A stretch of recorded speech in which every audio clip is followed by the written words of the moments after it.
In Volume 5, we're going to concentrate on offense. The first thing I'm going to teach you is how to recognize the many openings your opponent's going to give you in his stance and his fighting method. I want you to become very expert at recognizing the many common openings he's going to give to you. Then we're going to move into how to create openings yourself, what you can do to make an opening or an opportunity in your opponent's defense so that you can land a telling attack. And finally, we're going to go into strategy, some of our basic fighting strategies that we want you to employ as a long-range knife fighter. So let's start training.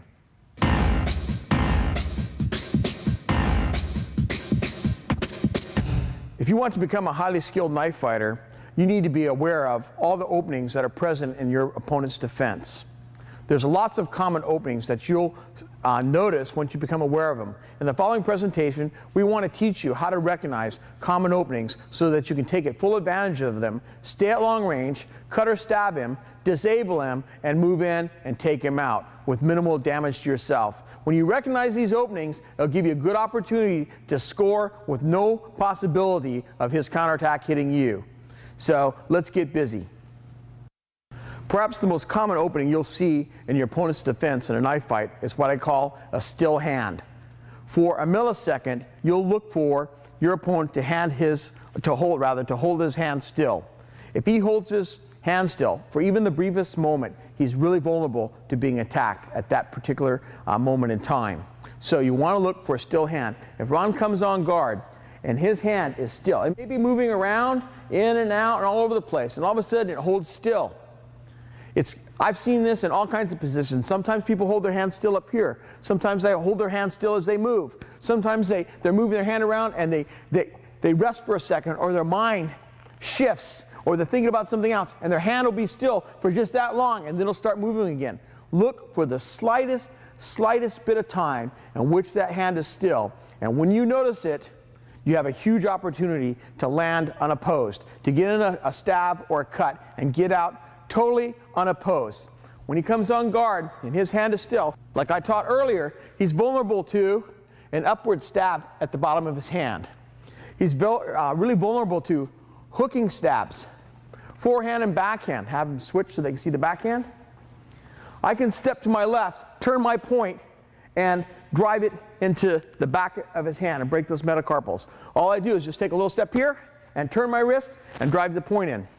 I can hook it into his fingers, or I can drive the point into the back of his hand. I can come over the top and attack his thumb when his hand is still, on the inside. I can come over the top and attack his index finger and the top of his hand, this way. I can come to the outside and stab his forearm when his hand is still. All kinds of good ways to attack his hand when it's still. Here's some ways to attack with the edge. I can move to this side and snap cut as I go away. I can move to this side and slash his fingers as I move away. Here's one I really like. When the hand is still, I'll come in here, I'll bring my blade up, and I'll ride it right down the side of his blade, just like this, and cut his thumb off. Let's switch so they can see that action. So hold your hand still like that, Ron. I'll bring my blade up like this, and I'll run it just down like this. See how his thumb is right here? Flick, just like that. It'll hit the floor. It's hard to see because you're going right down his blade, just like that, and hitting his thumb. It's hard for him to see that stroke, but it's really effective. You hit that thumb, his four fingers woo, and he's going to have a real problem holding on to that knife. You can cut the bottom of his hand when it's still this way as you move away. You just move backwards, look over your shoulder, and then you just snap cut. As you go past, you snap cut as you go away. You can vertical whip when his hand is still. When you see his hand is still, just move a little bit to the side like this to get an angle. Let's switch so maybe the camera can see. Let's go about 3/4 there, here, like that. When I'm straight in front of him, his blade's in the way. I want to get my knife in here. So when I vertical whip, I'll step here, and I'll just come in here like this and cut on the top of his wrist like that, or reach out and cut his forearm. Lots and lots and lots of openings when his hand is still. Look for it. When you're watching television at home, maybe you're on the treadmill, pull out this tape. I train and study constantly on the treadmill. I walk on the treadmill at least 4 times a week for 6 miles. When I'm on the treadmill, I have a training tape in there. I'm studying something. When you're walking on the treadmill, take this tape out, practice identifying these openings. Watch them again and again and again. If you think about it, when you're fighting, all of a sudden you'll see still hand, and you'll take it instantly. You'll see still hand, and you'll take it instantly. You'll see still hand, and you'll take it instantly. Burn that in your mind. A still hand, a hand that's not in motion, is really vulnerable to your initiated attack. When you see that, get off. Attack him, get out, win the fight. When you're fighting, I want you to watch for what we call a still forearm. This is another terrific opening that allows you to do a lot of damage and get out unscathed. What I mean by that is as you're moving, sometimes you'll see your opponent cross his arm like this and he'll expose his forearm. He'll either close it like this or he'll open it. Sometimes he comes up here and he'll hesitate to attack. Sometimes he'll come this way and give you the inside of the forearm, but mostly you'll see the back of the forearm right here. In preparation for attack, sometimes he'll cross. A lot of times when someone does going to start a vertical whip, they'll cross like this. As he crosses, lots of times they'll hesitate just for a split second.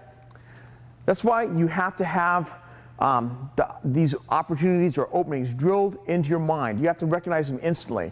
In a millisecond, you have to recognize that is a still form. I can get that and get back out. There's a clear opening in his defense, only for a very tiny portion of time. No one stands there like this forever and goes like this and gives you their forearm to attack. You see it for only a small amount of time. I'm going to have Ron come out here. And let's have him stand 3/4 to you, about like this. There you go. Ron's going to expose his forearm. He's going to exaggerate this.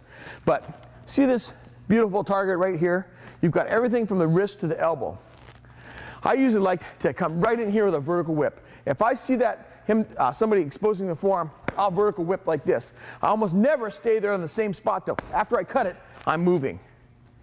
You can also snap cut. Give me the same opening. You can snap cut that very nicely like that. And you're out again. You lean in, snap your knife down, and come back out just like that, very quickly.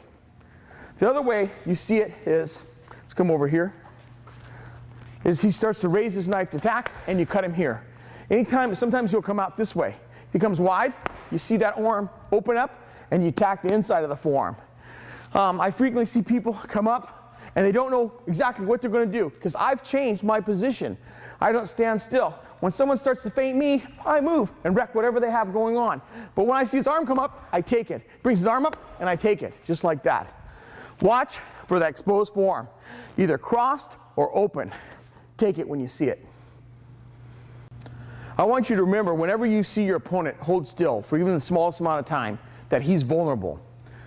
People can only move so long, then they stop to assess things. When you change, think, oh, what is he trying to figure out to do?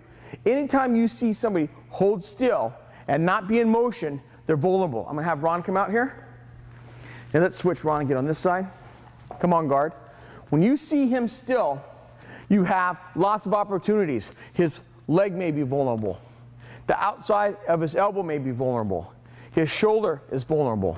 When he's still, you can move and take a flank. Let's spin, be on the other side. When I see that he's still for a split second, I may step over here and cut down this flank. I want to move away from his knife and engage that side. When he's still, he may think I'm moving away from him, and I'll reach back and cut him, just like that. He's vulnerable to almost any attack you want to make because his knife hand is in motion, his body's not in motion. Things that are in motion can't react very quickly. That's why I told you earlier, when you're moving your hand like this, you're in a good position to pick off a thrust at your head. When he's holding still, he's not in a good position to attack or defend. Watch for it. Take advantage of it. People are creatures of habit. When they're fighting, they often repeat the same thing over and over again. Earlier I taught you a number of evasive hand patterns. Watch for your opponent to make a repeating pattern. Sometimes they'll move their knife from side to side just like this. As they're moving around, they're going to go like this. Sometimes they may move it up and down. Sometimes they may move it diagonally. Watch for a repeating hand pattern. Watch for anything he does repeatedly. Remember I told you in evasive patterns, if you don't change your pattern around all the time, he's going to key to that. and he's going to lock in on it, and he's going to cut you. I want you to do that very same thing. I'm going to have Ron out here. Ron's just going to scribe very slowly an L. He's going to come down and make an L. Just make an L in the air. Now, I'm going to watch that pattern for a split second, and I'm going to tell when he's vulnerable. As he makes that L again and again, as he comes down here, see what happens to his elbow as he crosses.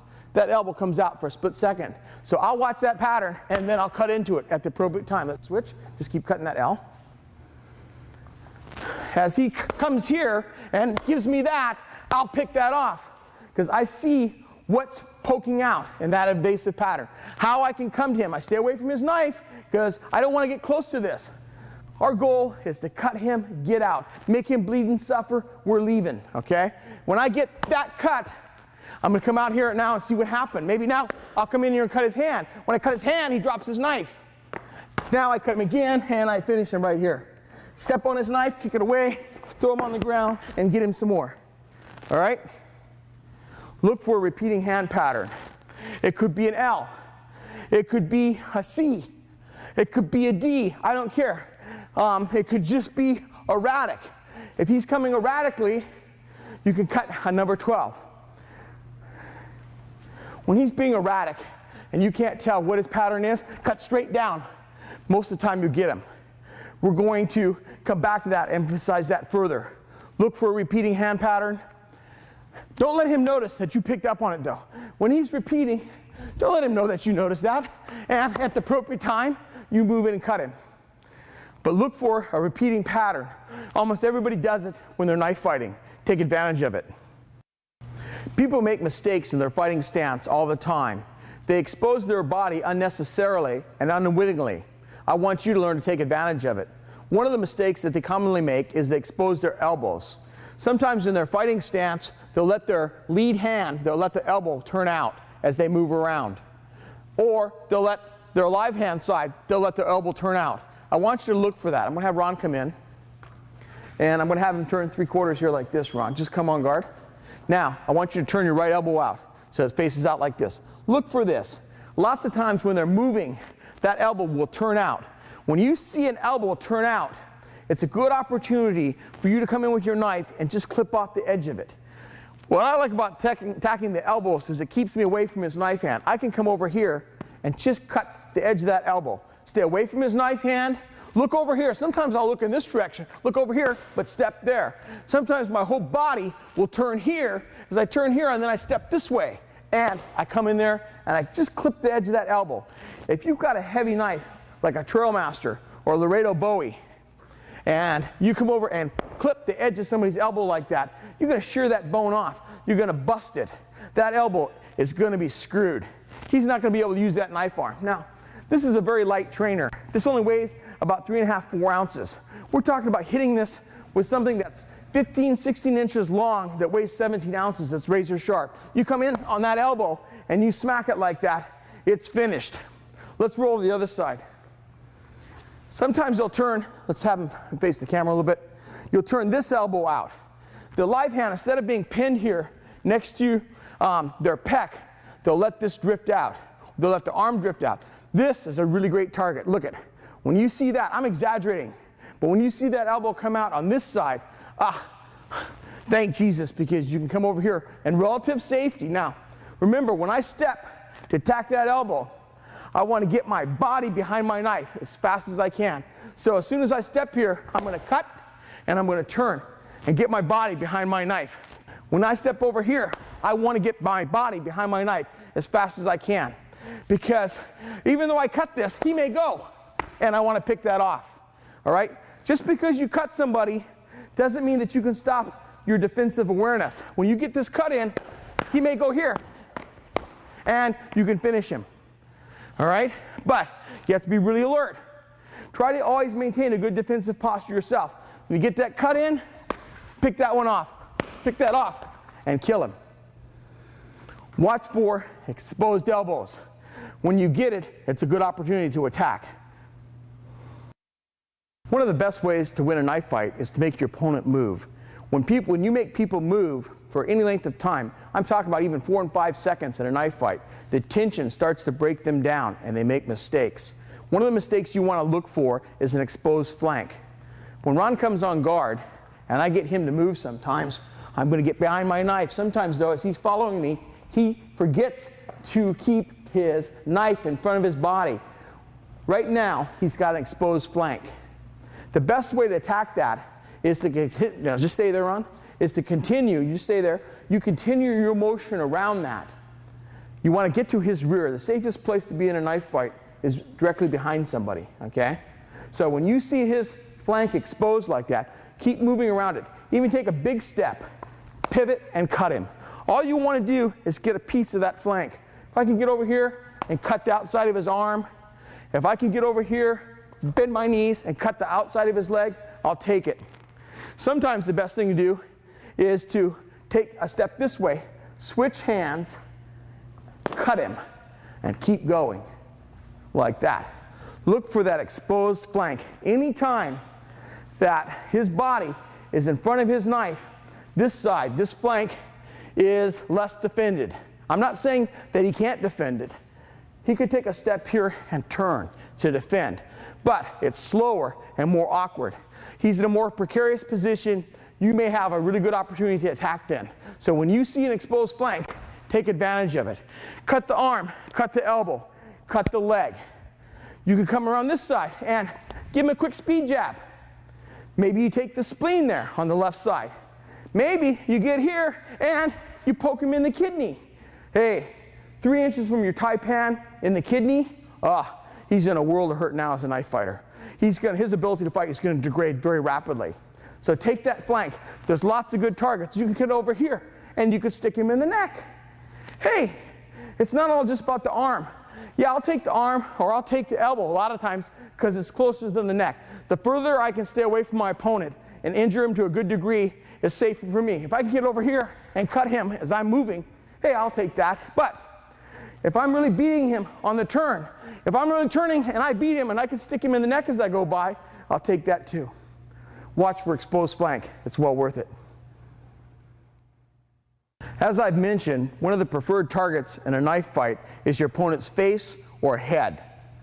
Lots of times, we said earlier, people will crouch and they'll lean forward and they'll put their head forward. They'll get their head forward like this. Forward like this. Sometimes they'll raise their arm. Sometimes they'll raise both arms like this. But they'll crouch and they'll lean their head forward. That makes their face and the top of their skull really vulnerable to your knife. I'm going to have Ron assume that position. He's going to crouch. Look how close his knife hand is to his face. He has very little time to intercept my knife hand before it hits his face. Just a fraction of a second to parry. If he's not spot on, I'm going to hit him far before he parries, okay? When I hit him, his parry doesn't count. His head already went back. Anytime you can get anybody's head to go, and I've said this before, I'm going to reiterate. When you stab the face, the reason I like it so well is the head rocks back. When the head rocks back, he can't see anything below his face. Once I get his chin up in the air, his eyes go up. He can't see anything here now. So I get this up, and I can cover his knife, and I can finish him. So when you see somebody's head rock back from your strike, right, pin that knife hand. Remember we talked about beating it out of the way? Beat it out of the way and kill him. Keep that forward pressure on him. Stab him, lift. Now look see how I keep the forward pressure on? I keep that forward pressure on him. Just like that. Now, here's another thing. When he's crouching like this, you can fake out his hand, right? Fake out his hand. And just like that. When you want to bring him down and come up with your own knife. When he crouches, he lowers his head. Makes it easier to get on top of his skull right here on the scalp and snap cut him right there. It makes it easier to snap cut in his face. When he crouches, it makes it easier to slash his face or to stab his face. Look for someone to crouch. Don't look at their face. You'll give away the target. How come you didn't notice that? You're still moving, and snap cut really quickly. Don't look at it. When you recognize an opening, don't look at it. You give it away. Act like you haven't seen it. In fact, act like you're interested in some other target, and then, like lightning, attack it. Look for a crouch. Look for an exposed face or head. Take advantage of it. Another advantage of making people move with you in a knife fight is that as they move around, like I said earlier, their guard starts to disintegrate. the really nice posture that they started the first second, as you make them move, it starts to come apart. The main thing is that they move, they don't keep their body behind the knife. Bit by bit by bit, their stance starts to get wider and wider and wider, especially when you make them move in a half circle. When you make them move quickly like this in a half circle, they don't come down behind their knife. A little bit by little bit, they go like this. They may be here, and they get wider and wider and wider. And when you stop, quite often, they're like this, almost facing you square. I'm going to have Ron come in there, and I'm going to make Ron move real slow, and he's going to show what I mean. When I stop, he's almost square. I have a good opportunity to cut him on that flank, that exposed flank. Stay right where you are, and just turn and face this way. When he's square like that, after I make him move, I come down, I'm behind my knife. I step over, and I cut him. I attack this leg, this arm. If I have more time and I feel it's a good opportunity, I can go to his torso or his neck or his head. The other way that you find people turning square is after a few exchanges. If we're out here and we're exchanging cuts, I would a lot of times notice that he gets square. After he swings a couple times, he doesn't come back behind his knife. He ends up like this, and he starts to get square like that. As you scare him, as he feels more frightened, he comes out of his good defensive posture with his body narrow behind his knife, and he gets wide and square. That's another time to take him on the flank. Look for those two openings. When there's been a couple exchanges, people will get wide and give you that flank. Or when you make them move, especially when you make them move in a circular fashion, they tend to get square. They don't stay behind their knife as they're moving around. Look for it. Use it to your advantage. When I was teaching you footwork earlier, I alerted you to be careful of making the mistake of making your stance too long, especially you taller guys. When you're standing in a stance too long, your balance is affected, you can be tipped over, and your front leg is exposed. Tall guys really exacerbate this problem. It's even worse because their leg is way in front of their knife, and they're so tall that a smaller, shorter opponent doesn't have to bend hardly at all. He just hardly has to bend his knees to attack the top of your thigh very effectively and very quickly. So look for too long of a stance. You can also set this up. You can also put your opponent in such a situation that he gives you a long stance. One of the things that you can do is when you feint at his head a couple times, he'll lean back. As he takes that step back, quite often he does this, but he doesn't pull his leg with him. So instead of sliding back like this, he just takes a step back and leaves his leg in his stance too long. So when I fake high and he does that, drop underneath, cut his leg off. So remember, lots of times, you can't do it all the time, because like any feint, he'll cue to it and do something else. You have to use it judiciously, but you feint and cut him. Well, as soon as he raises his knife, watch for him to raise his knife. You don't have to go in very deep, just enough to make him feel threatened. Threaten him with that tip. When he goes up, cut his leg off. Look for your opponent, when you move him around, to get too long. People's stance falls apart. Their fighting posture falls apart when you make them move. Look for too long of a stance, especially against a taller opponent. It's really vulnerable, and it's a good way to take him out and end the fight. One of my favorite targets when I'm sparring is my opponent's exposed live hand. When I was teaching you the basic fighting stance, I cautioned you about letting your live hand drift away from your pec. If it comes off an inch, that's not so bad. You can live with that. But when your opponent's hand starts to turn out like this, those fingers start to become dangerously exposed. When that hand drifts away from his chest, it gets worse and worse and worse for him. Some people Hollywood when they knife fight. Some people that are really skilled bait with this hand too. They'll try to draw you to this hand while they cut you with this hand. So you have to be aware that sometimes when you see that live hand drift out, if he's a really skilled knife fighter, he may be setting a trap for you. It may be a ruse. But normally, people forget what happens with this hand. And as they're moving around, it drifts away. When that thing drifts away, don't look at it. Do something else. Take them to another direction. I like to, when I notice somebody's live hand drifts away, I like to move the other way. I don't want them to even know that's a target. And then suddenly, I'll switch back and take that. Let's start on this side. If I see his live hand has drifted away, I'll start moving him here, and here, and here, and here. and then suddenly I'll come back this way. What I'm doing as I'm circling is I'm taking up space between us. I might start, stay there, I might start here.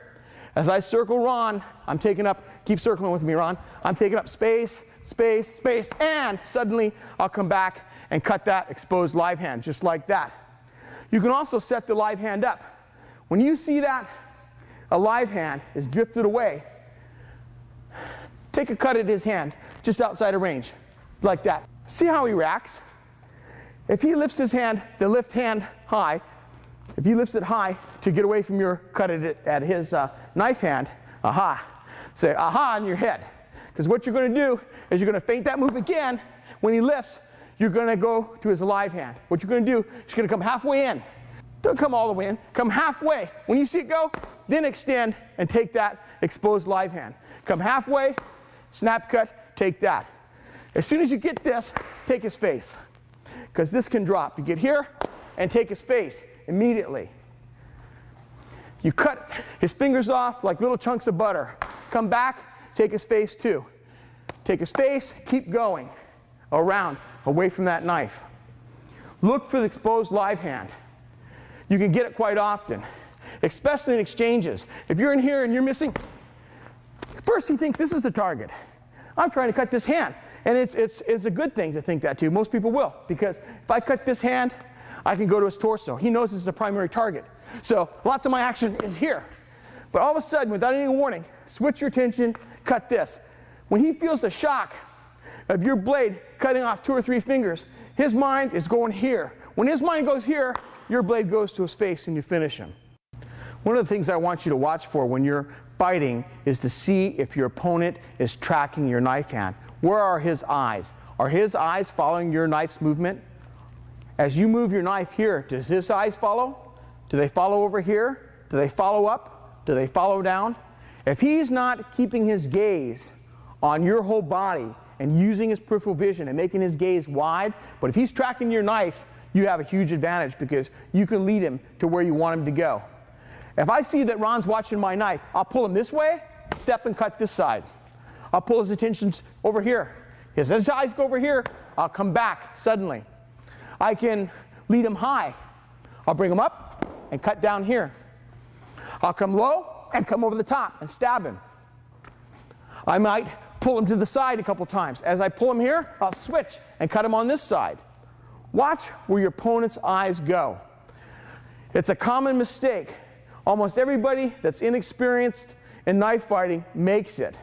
The chances in a street altercation for you to find a really experienced knife fighter are pretty slim. Most people are going to track your knife. This is the threat. They're going to be really scared of this knife. They're going to watch it. They're going to focus on it. They're going to tunnel in on it. That's going to be their whole life. You're going to be able to watch them, what they do. If they come up, draw them up. See what happens. Draw his attention up. Draw it to this side. If you see him go here, come the other way. Take him out. Set him up. You have a good opportunity if he tracks your knife. Lead him to a spot where you want him, and then take him out. One of the things I've learned in 23 years of practicing knife fighting is that you can manipulate your opponent's attention and misdirect it. You can cause your opponent to direct his attention too high or too low. Some people naturally will look at your face and your eyes. Some people will look more at your feet and your lower body. Either one is a mistake. If somebody's attention is just on your upper body, they tend to forget that the lower body is also a target, and vice versa. When they're looking down there at your feet trying to figure out which way you're going to go, they forget that their upper body is a target, and they need to concentrate on defending that too. I'm going to call Ron in here, and I'm going to show you how, very slowly, so you can see how you can raise somebody's attention. If you want to attack them on the low line, you pretend that nothing below his waist exists. All your feints, you never even look down there. You look up here.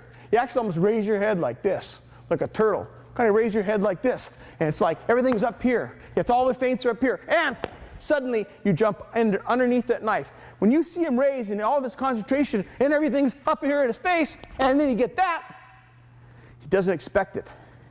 That sudden lowering of your butt.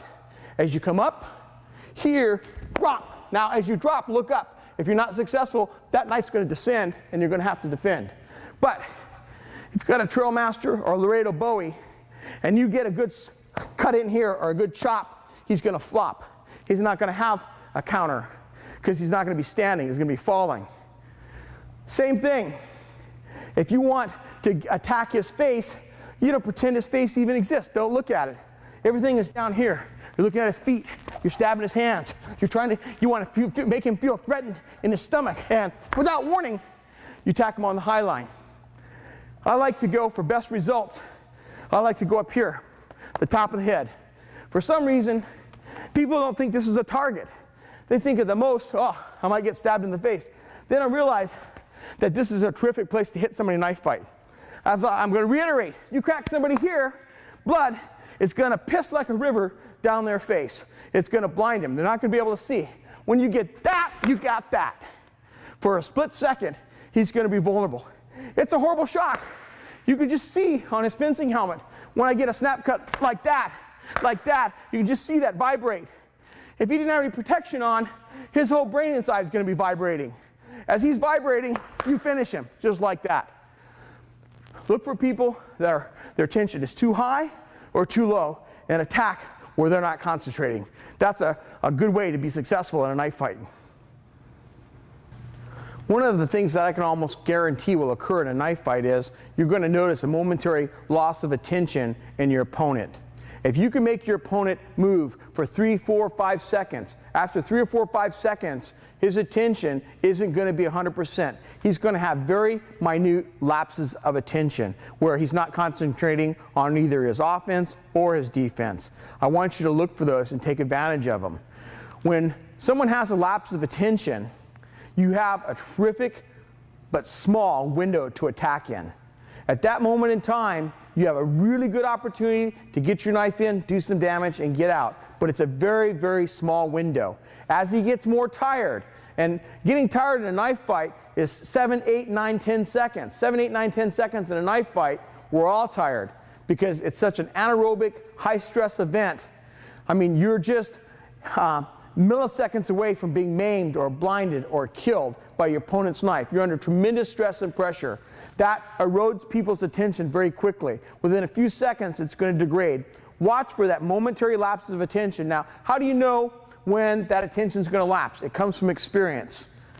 After you've sparred for a few hundred hours, you'll start to pick it up. It's very difficult to explain how. You'll just sense that at that particular moment in time, your opponent isn't really concentrating on his defense or his offense. His mind has flickered or fallen off, gone somewhere else for just a very, very short amount of time. The best way to do that is to make him move. Movement starts to disrupt everything. A lot of the stuff we do in our long-range knife fighting is to make our opponent move, because when we make a move, we break up his defense and we create openings. I want you to look for the opening, which we call lapses of attention. As I move around Ron, in and out, as I move around him, I notice for a split second that he wasn't prepared to attack or defend. He was caught in a moment of time where his attention had just lapsed. When I sense that, I don't hesitate. You can't hesitate for a second. You have to go then. You have to trust your gut feeling, bet the farm on it, and go for it. When you get a lapse of attention, you have to act instantly, because his attention comes back really quickly at the beginning. As the fight progresses, you get into 7, 8, 9 second mark, it's going to be longer lapses of attention. So the longer you can draw out the fight, the better for you, and the more opportunities you're going to have to cut him. But at the same time, you have to keep your attention up at a fever pitch. A really experienced knife fighter, you'll notice, has a really good attention span. He can keep his attention at peak for 12, 15 seconds, 16 seconds. That's what you want to do. Most people can't do it. And the average person on the street that attacks you with a knife, he'll never be able to keep his attention at peak performance for very long. As soon as it lapses, take advantage of it, take him out in the fight.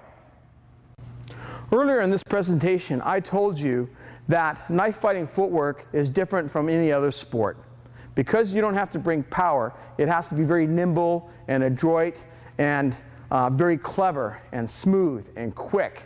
And most people aren't prepared to deal with a knife fighter's footwork. There's nothing in playing basketball or baseball or hockey or swimming or probably the closest footwork is boxing footwork. But outside of boxing, there's nothing really that's going to prepare your opponent to deal with your footwork. So there's going to be always a certain amount of confusion. He doesn't really know what you're doing when you're moving. Most people react by this by looking at your feet and trying to stay up with you. A lot of people instinctively know that they don't want you to be able to turn their flank, so they're going to try to stay up with you. When you notice somebody watching your footwork, you have a clear opportunity to attack. Their attention is on your feet, not on their defense and not on their offense. They're just trying to figure out where you're going next. When you see somebody that's trying to figure out where you're going to attack. I have Ron come out here. And I'm just going to move Ron slowly a little bit.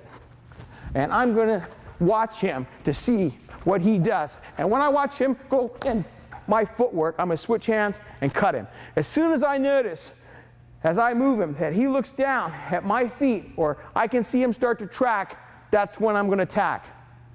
You need to practice this. When you're sparring, keep careful lookout for your opponent. Where is his attention? We've talked about being too high or too low. It can also be on your feet. Make him move. Don't stand in front of him. You can draw him out. You can take him to the side. You can run him back the other way. You can threaten him. But when you see him look down at your feet, cut him just like that. One of the possible openings you may be able to take advantage of in a knife fight is with an opponent that holds his knife too low or too high. Now I want to caution you, an experienced knife fighter may hold his knife too low to get you to come to his face. He wants to bait you into attacking a certain area. He's already planned his defense and his counterattack. If I hold my knife too low, and sometimes I'll pooch my face out like this, trying to give it to you, because I want you to come here. When I do that, I'm really on edge. I'm really motivated at that particular time to defend instantly and to get my counterattack off. I'm ready to parry. Now, so that's why I want to caution you. A really experienced knife fighter may hold his knife too low or too high to elicit a response from you that he's already pre-planned his counterattack to. But most people that you're going to face don't have that much on the ball. They're going to make a mistake in their stance by holding the knife too high. Lots of times people with a boxing background or what they think is a street fighting background, they're going to hold their knife too high, like they're going to hold their hands up on the street and try to box you. Their knife's too high. When their knife's too high, of course, come on, Ron, would you take that posture? When their knife's too high, their leg is open. You can jump in here and stab them in the femoral artery or in the groin. You can jump in here and stab them in the knee. You can come in here, and I've showed this many times, and chop their leg off. You can even jump in here and stab them right on the top of the foot. Okay? Tension too high. When they're having their knife too high, it's the low line's open. The same thing, when his knife is too low, I see this more than too high. I see people with their knives down here. Okay? Their knife's too low. The reason why is I think people watch too much television. They think the only target is your abdomen. It's cut, cut, stab. It's an X and then a stab. They think they've watched too many karate magazines. They think everybody's going to stab them in the stomach. When their knife is low, don't act like you notice it. Again, look at their knife. Act like this is everything and attack them on the high line. Look for somebody with their knife too low. When you notice it, try not to let them know that you know. That's the key. Move around them a little bit. Move around them. And as you move, stab them in the face. Cut them in the top of the head. Take them on the high line, and you destroy them. Watch for somebody holding a knife too high or too low. It's a good opportunity for you to end the fight. One of the most common openings next to a still hand is what I call an overstrike. Whenever an opponent cuts forehand or backhand at you, quite often there's an opportunity for you to attack. When he cuts forehand, when he crosses his center line right here, he exposes his forearm. Before you can recover and return, there's an opening. Now, also, when he cuts forehand and he backhands, as he crosses center line, the middle of his body opens up again. It's always a good idea when you're slashing and cutting to try to keep your cuts and slashes inside that window of movement. When you cut so hard that you go over here, see how you expose the side of your body? The same thing. When you take a big swipe this way, you open up the whole center of your body. Almost everybody makes this mistake. I make it, everybody makes it. When you get excited and when you're scared, you're going to miss. And lots of times when you think you have a good opening, you're trying to finish that fight, you go a little too hard and you end up out like this. That's when you have to learn to get your body back behind your knife. You have to get out of there. Look for someone to open up and show you this. It's called an overstrike. He goes too far. He goes outside of that window of movement, and it's hard for him to recover and defend. So forehand, he gives you the flank here. Backhand, he gives you the center of his body. I'm going to illustrate that. Ron's going to cut forehand, and I cut him right through there. When he cuts backhand, I cut him here. The number 12 strike, when we're teaching you the angles of attack, number 12 was straight down and straight up. I'm going to give you a really good piece of information now. When in doubt, cut 12. A straight downward strike like this, not off to the side, right down the center of his body, quite often intercepts most attacks. When Ron's cutting and he's doing all kinds of evasive patterns, and I cut 12, it tends to go right in between all of his bullshit. Everything he's doing here and running around and all of his evasive patterns and everything, whatever he's doing, I cut 12, it almost always goes through. When he's swishing his knife back and forth and cutting at me, all I do is cut 12 and I come right down. When he's moving, cut 12, right straight down. You almost always get him. Look for him. When he cuts this way, cut 12 and take his forearm off. When he cuts backhand, get out of the way and go 12 again. When he closes the distance, cut him here. When he opens, cut him here. Straight down, number 12. When in doubt, cut straight down, number 12 angle when you sense your opponent's going to overstrike. Look for it, practice it, spar it, watch for it, and do it. I guarantee you, you're going to have a lot of success with that number 12 on overstrikes. Over the last 23 years, as I've studied knife fighting, I've read every book and magazine article I could find about knife fighting. I've watched every videotape. In my library, I have over 1,700 videotapes on martial arts and knife fighting, stick fighting, sword fighting, grappling, boxing, wrestling, shoot fighting, just all the combat arts. And I'm amazed at some of the stances, the fighting stances that people advocate for knife fighting. The basic problem with most of these stances is they're under the mistaken belief that you can trade cuts or stabs in a knife fight, that you can use your arm or your leg or your shoulder as a shield and absorb your opponent's blow to land a better blow. Nothing could be further than the truth. I have Ron come out here.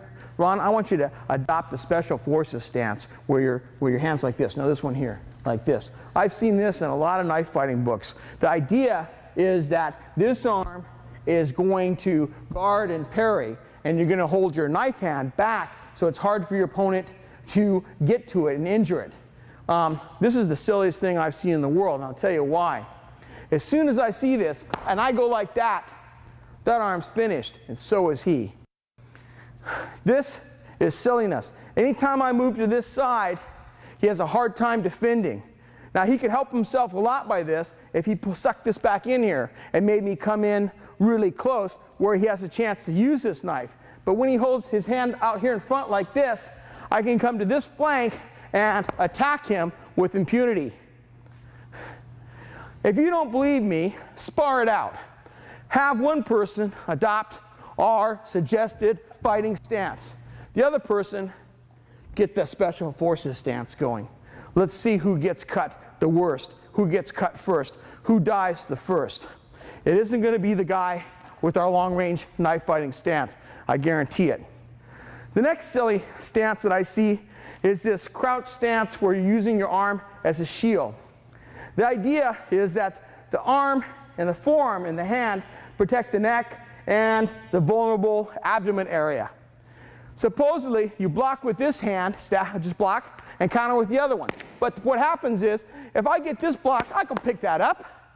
If he blocks his hand, that's not a big deal to do that. It's not a big deal. Or if I get this blocked and he goes, I can still go. It's not a big deal. If you're a trained knife fighter and you have the long-range skills we're teaching you in this tape, when you feel this stopped, get ready. That other hand's coming. You can either pick it up with your live hand and circle it like that and knee him in the face, drag him out and kill him. There's all kinds of stuff that you can do. Don't think for a moment that you can use some part of your body as a shield. Yes, you may have to at some point in time take a cut because there's nothing else you can do. He goes to cut me and I just can get my arm down to block. He pulls back and he cut me, right? But maybe I stomp him here and stab him. You don't quit. It's not optimal. None of us want to get cut. But I won't deliberately put my arm out here in any way and offer to use it as a shield so I can land a better blow. When you run into somebody doing this, take them out right away. Show them no respect. Just remember, when you cut this, that backhand may go. So when you cut this, be ready. Keep in motion. Don't stand there. Cut the arm, move. Just like that. Keep going.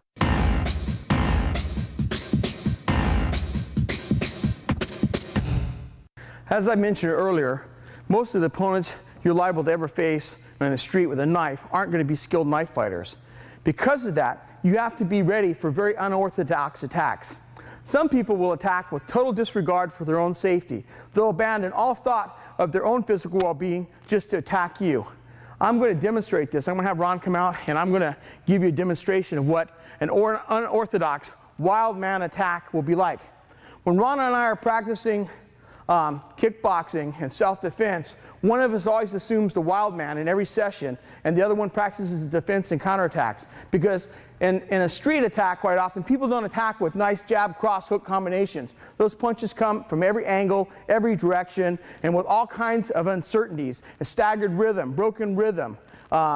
It's the same thing with a knife. It's not 1, 2, 3. It's more like, are you ready? I hate your guts!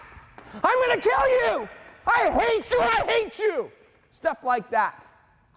And you need to get on your bicycle and you need to be prepared to move to get an angle on that, because that person's going to attack at all kinds of weird angles maybe with absolutely no regard for his safety or your counterattack. Now, a trained fighter isn't going to attack you that way because he's too vulnerable. But sometimes people are so messed up on drugs or alcohol, or they're in such emotional state, they have no regard for anything but their immediate desire to kill you with that knife. You need to be aware of that. When you're training with your training partner, put on your fencing mask. Make sure you have your hockey gloves on, because you're going to clash hands on this sometimes. And if you clash hands on a fencing helmet without a hockey glove on, you're going to hurt your hand. It's really going to hurt. So protect yourself, pad up. One person attacks with wild man attacks, the other one defends and counters. Try it. Practice it every time you get together to train.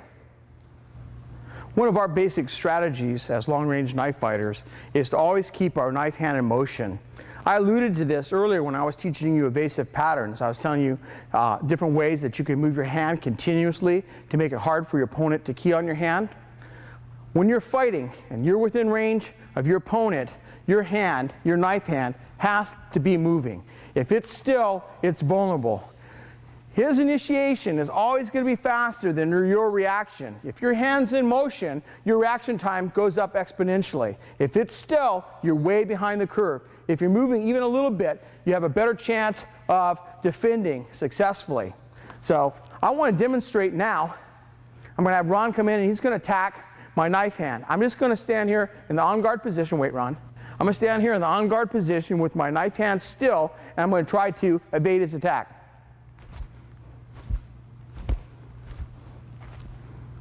Give me fast.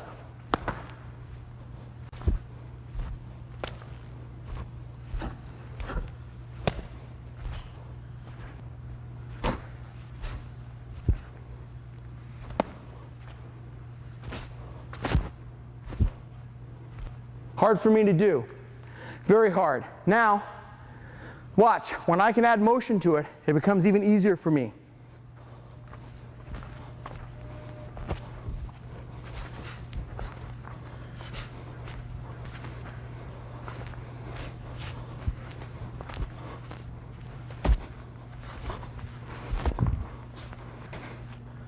See what I mean? When you can move your arm, it gives him a lot more problems to deal with. Always keep your arm in motion when you're in range of your opponent's knife. That's a strategy you want to live your life by as a knife fighter. Another good rule to follow if you want to be a good long-range knife fighter is always to keep your hands, arms, feet, and body in motion, especially when you're within the lunge or flèche distance of your opponent. Don't stand there in front of your opponent. Move. Remember, he's not the boss of you. You're the boss of you.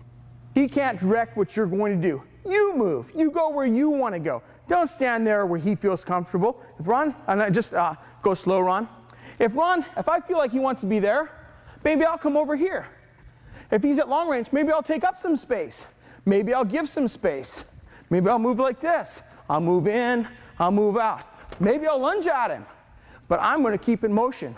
He's never going to know where I'm going next. Maybe I'll circle this way. When he keys on that, maybe I'll come back. Maybe I'll take up space. See what I mean? Never stand still when you're knife fighting. It's a highly anaerobic activity. A long knife fight would be 15 seconds.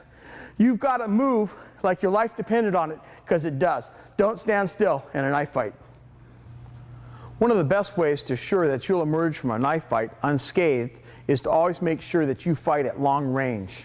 You want to stay, I'll have Ron come in here, you want to stay at least 1 or 2 steps away from your opponent out here. Don't unnecessarily close in here.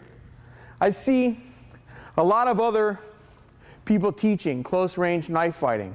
Yes, you need to know how to fight in here, but this is the range at which you have the greatest likelihood to be injured yourself. You don't want to stay at this extreme close range for very long. You enter this range after you've cut the knife out of your opponent's hand. You don't fight at this range. You don't willingly come into this close range unless your duty requires you to. If you're in a special military unit and you have to go through a door and there's a guard or someone blocking that path, I may have to come into this range immediately, take him out, and go through that door so our mission can be successful. That's about the only time you really have to fight at that close range.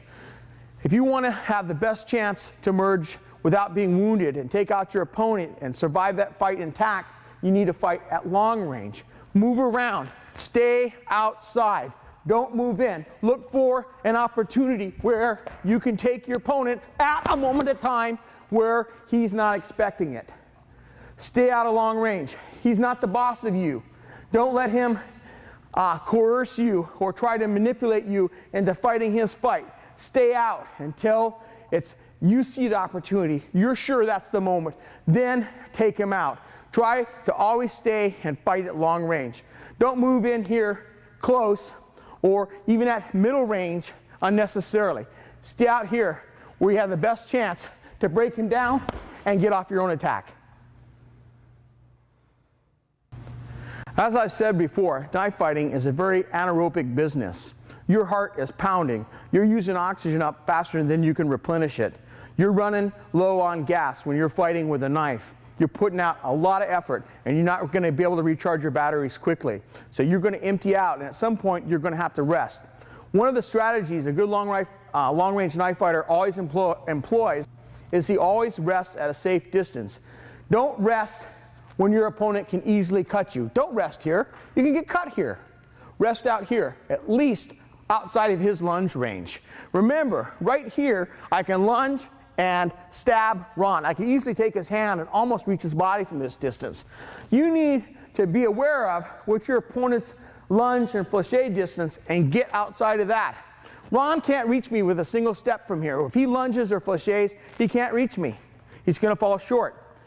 I need to stay about 7 feet away, 6.5 to 7 feet away to be outside his lunge or flèche distance. If your opponent's taller, you have to be further away. So if you want to rest, if you're tired, move around your opponent and circle out. Get out here and rest. Stay out. If he comes forward, maybe you have to drive him off. Move back out. You enter when you're ready, not when he's ready. You only come in here and come on the attack when you're ready. If you're starting to feel tired, pull out. Get out here. Move around laterally. Make him move with you. Switch distance. If he comes too close, threaten him or retreat. Rest at a safe distance. Don't fall asleep and get killed or maimed because you tried to rest too close to your opponent. Pay attention to his lunge and flèche distance. Another attribute of the superior long-range knife fighter is he never fights at the same distance. He's constantly changing his position and distance from his opponent. Have Ron come in here. Just stand there, Ron, and come on guard.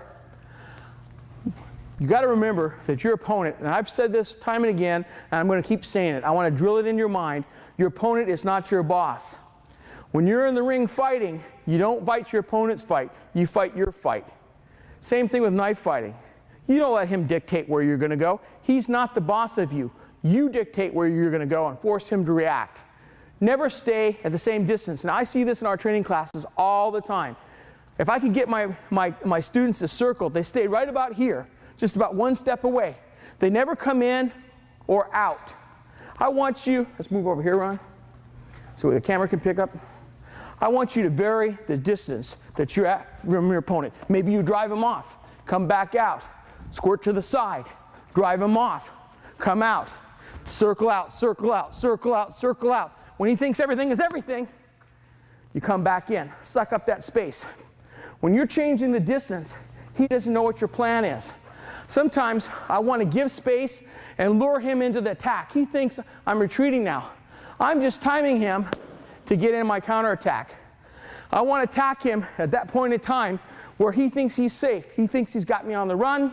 It's all going his way. His mind's on his defense. Bang! I attack. Use your footwork constantly to change up. Change that distance. Don't stay here, right here, at the same spot. Sometimes press in a little bit, move back, press in, move out, move to the side, run. Sometimes I'll run on his flank, and I'll try to get that. It makes him scared. It makes him wary. Helps set him up for something else. Change your distance. You won't regret it.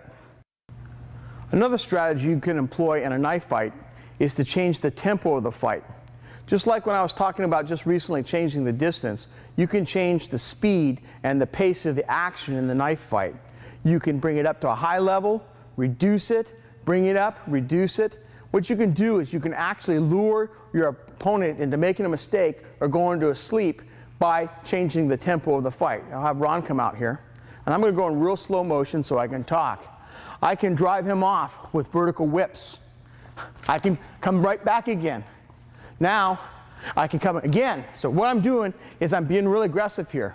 For a couple passes, then I'll circle, and I'll try to make him think I'm on the run a little bit. And I'll turn it up, and I'll turn it up really quickly without any warning. So you can vary the tempo. You can come in with a lot of stabbing attacks like that, aggressively a few times. And again, drive him back. And then get on your bicycle and stab him again really quickly. Go for his hand. Change the target. Break your rhythm. Change the tempo. And you'll find you have lots more opportunities to score. Experiment with it at home. Get with your training partner. Put some pressure on him, a lot of pressure, even more pressure. Back off, get on your bicycle, move around. Let him get a little confident, then switch it on again. Suddenly, without any warning, cut him, stab him, take him out.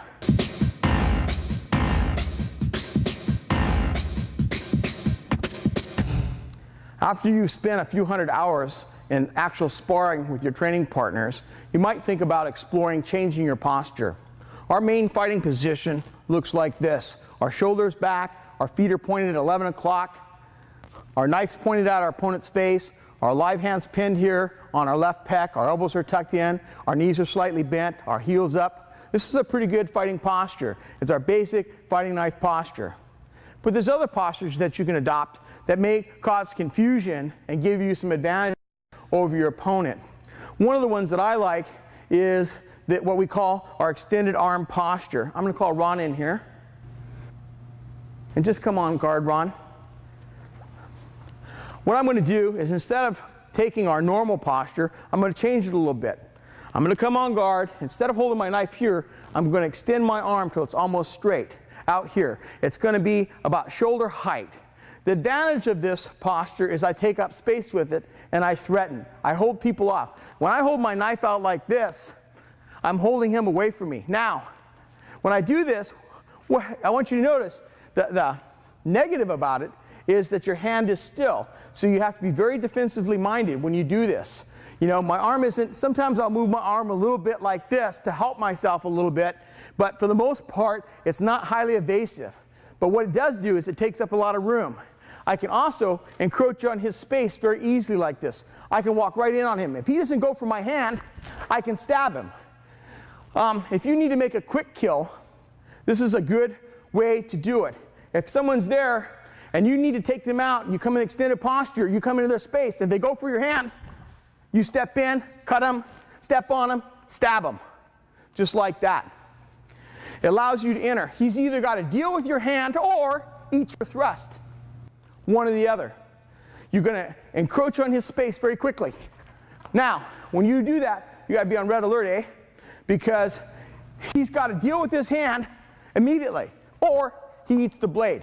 If he's unsuccessful, he eats the blade, you kill him, walk through him, and go about your business, and your mission goes forward. So it has some advantages, but the big disadvantage is that your arm is a little bit more vulnerable here because it's not in motion. The other advantage is that most of his attacks come underneath your knife. When my arm's here and he wants to go to my body, he gets dropped on like that.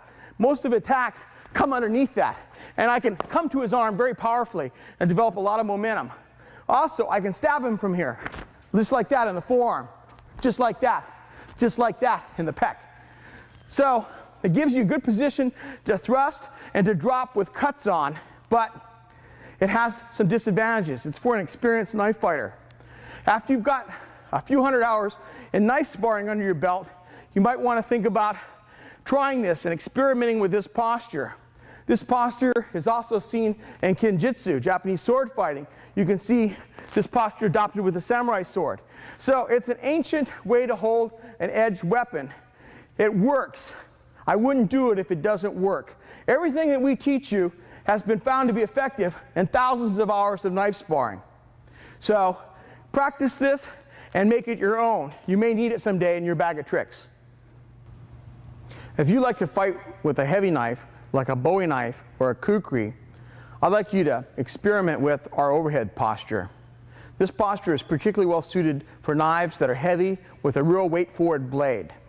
To assume our overhead posture, it's very similar to our regular fighting knife stance, except this time we're going to step forward if you're right-handed with your left foot, one step. You're going to turn both toes to 1 o'clock. You're going to pick up your rear heel, that's your right heel if you're right-handed. Your left hand, your live hand, is going to come in here on your left pec, and your elbow is going to pin here. Your right hand is going to bring your knife above your head like this.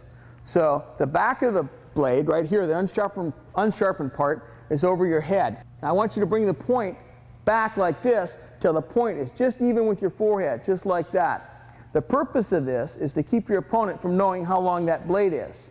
Now, the long suit of the overhead posture is this horrendous downward cut like that. That huge chopping stroke like this is devastating. It's so strong that no one can survive a hit from that. If you hit somebody in the arm, it's going to cut their arm off. You hit them in the neck here, you're going to cut all the way into their chest cavity with it. You could actually pass through and come out the other side with a sharp kukri like our Gurkha kukri. Very, very, very formidable cutting attack. It's also a good stabbing attack. You can arc down from here. You can arc to the sides. So it's very elusive and it's confusing as to the reach.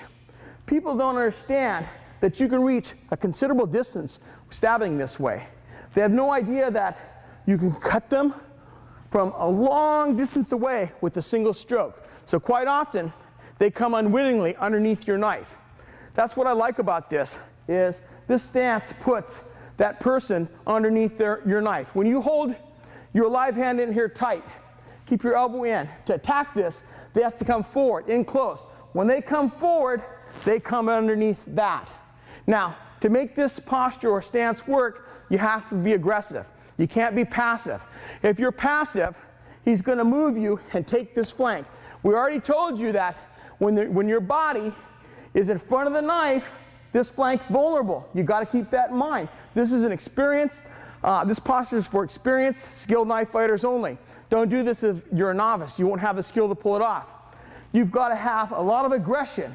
You've got to have good movement. You can't stand still. You got to constantly be in motion. You constantly have to be threatening your opponent with this, keeping him scared. Have Ron come in here. Just stand there, Ron, on guard. If I've got a Gurkha kukri, that's a big, powerful knife. When I come like that, he knows that if he gets hit by that, it's curtains for him. He's going to be scared of that, especially if I cut one time and miss. That one cut, he sees that ferocious power coming at him. Oh, he's going to feel a pain right in his balls. It's going to hurt. He's going to be scared, okay? You got to keep that pressure up. You're stabbing at him all the time. He doesn't know what you're going to do next.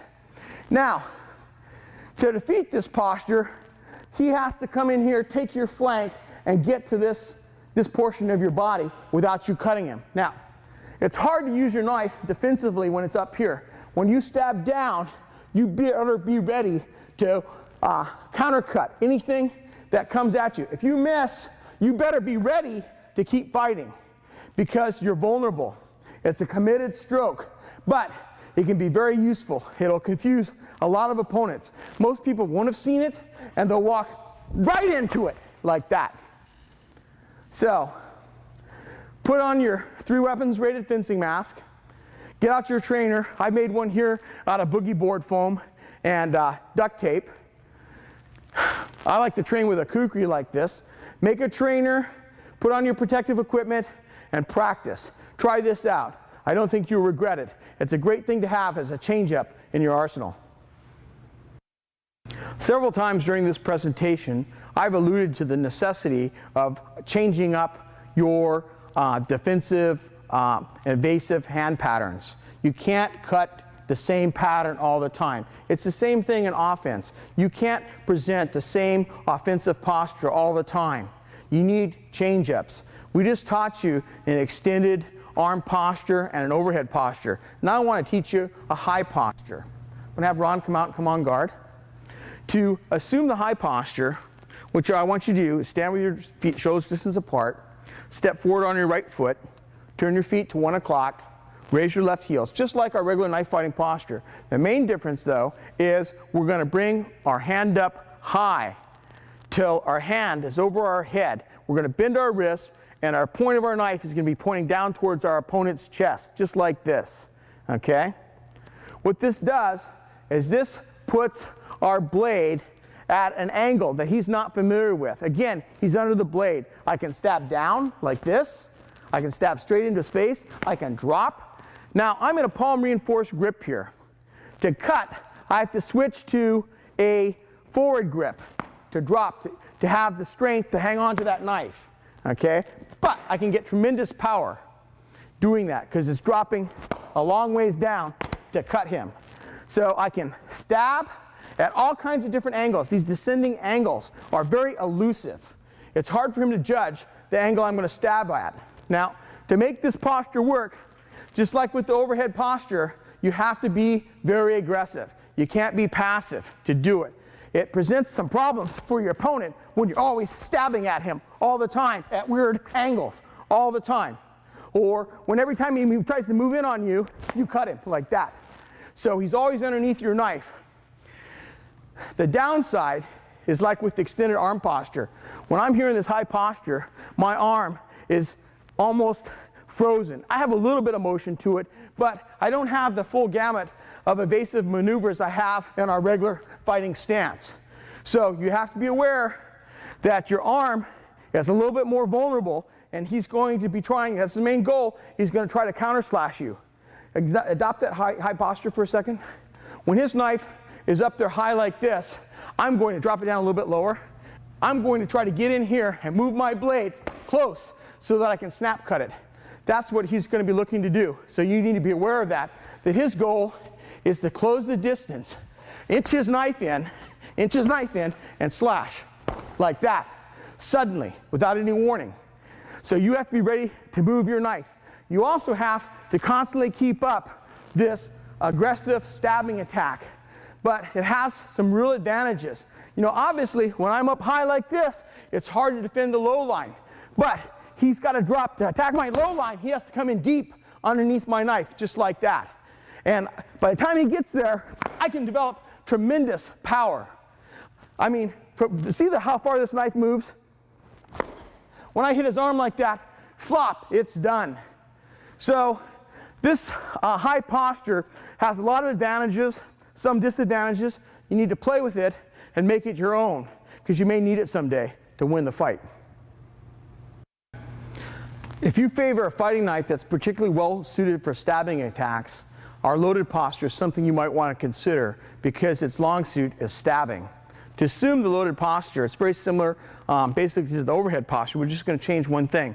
You're going to step out with your left foot forward, turn your feet to 1 o'clock, pick up your right heel, pull your shoulder back, put your live hand on your left pec, tuck in your elbow, narrow your body. Now, here's the main thing. You're going to pull your right arm back that's holding your knife all the way back next to your side, almost like it's cocked under spring tension, because what you want to do is you want to shoot this out at a moment's notice and take your opponent unawares at a distance he doesn't think you can stab him at. Now, to make this work, again, like with some of the other postures I've showed you, you have to be very aggressive. Now isn't the time to be passive. Now isn't the time to be easy. You've got to be very, very aggressive. You've got to make that other person fear you. He has to be in fear of his life. At any moment he's going to be stabbed.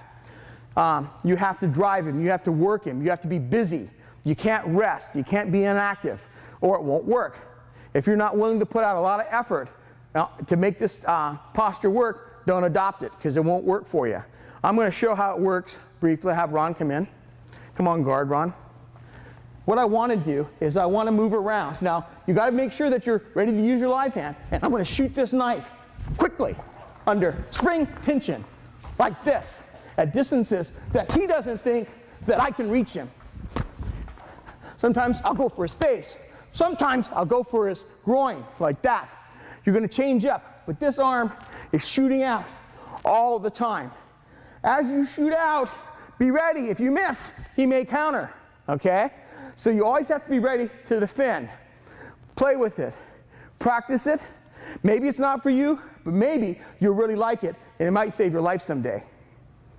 This concludes the training we're going to do in this volume. Remember, repetition is your friend. You need conditioned reflexes, and the only way you're going to get them is to practice these techniques thousands and thousands of times. Remember your safety. Always wear a fencing mask when you're training and protect your vision, as no one can replace your eyesight. Thanks for watching. I really appreciate it.